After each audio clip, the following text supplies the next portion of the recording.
guys, I am finally getting our pretzels made. I apologize, I seem to be a day behind all week this week. So I think the attending the virtual conference on Wednesday screwed me up. Anyway, so this is a packet of yeast. It's actually instant yeast instead of it's instant yeast instead of active dry yeast because it's all the store had. I've already got warm water here in front of me. The first step of the recipe says to go ahead and put the packet of yeast into the warm water and let it dissolve. Remember, now this is instant yeast, and so you technically don't have to do that. That's something that you have to do with the active yeast. It's one of the differences between active yeast and instant yeast. The active dry yeast you do have to do that with. But in any case, we did it with this one. I should use my spoon here to stir it up. I went ahead and did it with this one because that's what the directions say, and so for the sake of demonstrating. I also think, I don't know if you guys noticed this in class, but I think it does a better job of rising if you go ahead and take that extra step. All right, so we got our yeast in the warm water. It says to let that sit for a few minutes and then add the sugar and salt.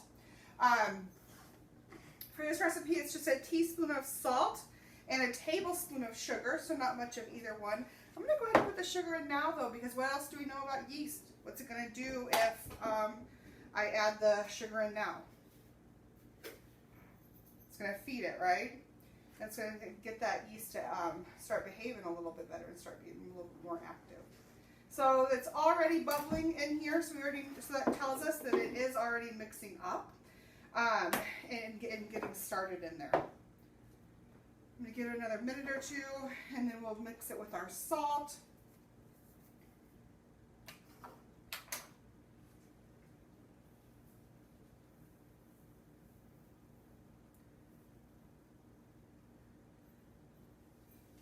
Remember, salt when in baked products, a lot of times when you add salt, it's going to help enhance all of the other flavors. In yeast products, it also helps control the behavior of the yeast. So it's not going to allow your yeast to get too overactive and go too crazy, so that you have that, it develops almost too much of an alcohol taste and too hard of a taste, I think. So I'm going to go ahead and add in. It's been now a couple of minutes. I'm going to add our yeast into it, into the bowl, and get ready to add the flour.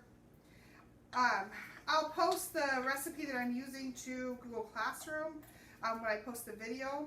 I just used, it's the video from Sally's Baking Addiction, which is where we got a lot of our recipes from in Intro to Bakery.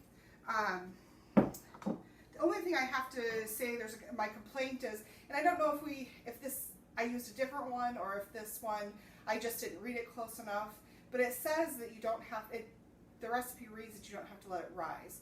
I don't know how a yeast product would work as well if you didn't let it rise. So I'm going to go ahead and let mine rest and rise once we get it all mixed in, but then just beware the directions are going to be a little confusing about that. All right, so now it tells me to add 3 cups of flour.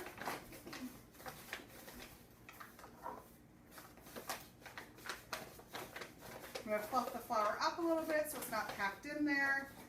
Remember, if you had too much flour, it's going to create too much gluten. And the recipe says to add the 1 cup at a time. So I'm going to go ahead and mix this cup in, and then we'll add a little bit more. If you have a KitchenAid mixer at home, you could use your KitchenAid for this.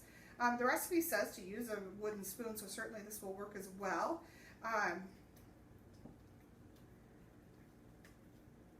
It just is whatever you ingredients, or not ingredients, equipment you have available at home. All right, so here's one. I don't know what the weather is like in Woodward and Granger. Down here in Burlington, it is overcast and cloudy. We also happen to be today, the theater down here is putting their popcorn on sale, where you can pull up to the curb and get the popcorn. So we are planning a movie night. It's kind of a crappy day to be outside. The movie theater is offering the drive-up popcorn, and so I thought pretzels would be a great addition to our movie night.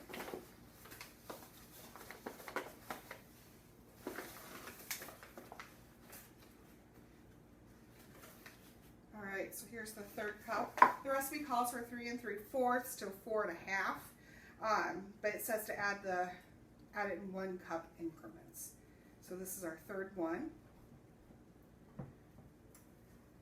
Remember, your goal with the flour is that the big deal is you're going to form that gluten, and those gluten strands are what's going to get. It's going to give a structure to our product, and it's going to allow the air to become trapped inside that structure, and that's what's going to cause it to rise. That's where you're going to get that light and airy texture. This is pretty sticky, so I'm going to go ahead and add. I'm going to do another cup instead of just 3/4 because it's pretty sticky still. I think I'll probably need a little bit more beyond this. So, 3 things that you need when you form gluten. If I have not drilled this into you guys' heads yet, the 3 things you need to form gluten are flour, mixing, and water. Instead of mixing, I should say manipulation, right? Sometimes our mixing or manipulation is in the form of kneading, and sometimes it's just simply mixing. So we should say manipulation. It's also important to remember that when you are manipulating, you're forming more gluten, right? So in this product, it's not going to matter. I'm going to start folding this flour in here a little bit. I think it's still probably a little bit sticky, but we'll see how it behaves as it gets a little bit more mixed in.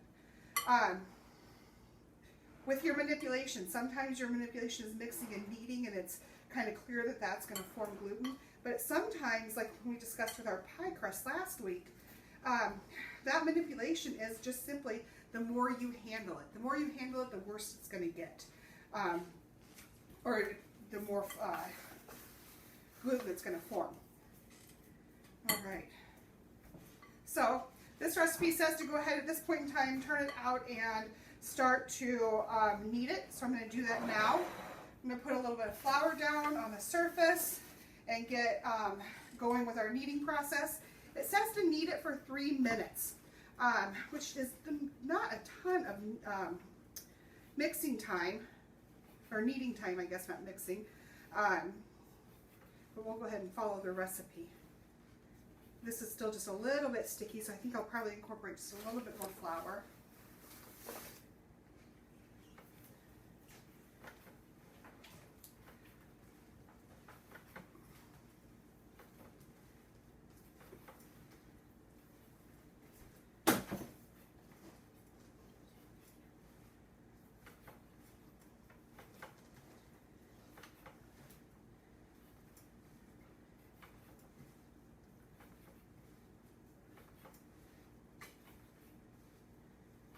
If I was better at filmmaking, I would do some sort of manipulation to make these parts speed up or something. But I'm not, so you just get to listen to me talk instead. All right. Again, I'm adding just a little bit more flour because I come across parts that are just a little bit sticky, and that's going to be a little problematic down the line.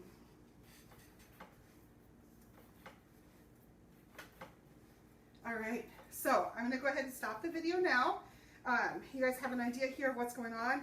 I'm going to let the dough rest for about an hour and let it start to rise up a little bit, and then we'll come back and we'll talk about the our next step, how we form the pretzels, and the dipping in the baking soda and water.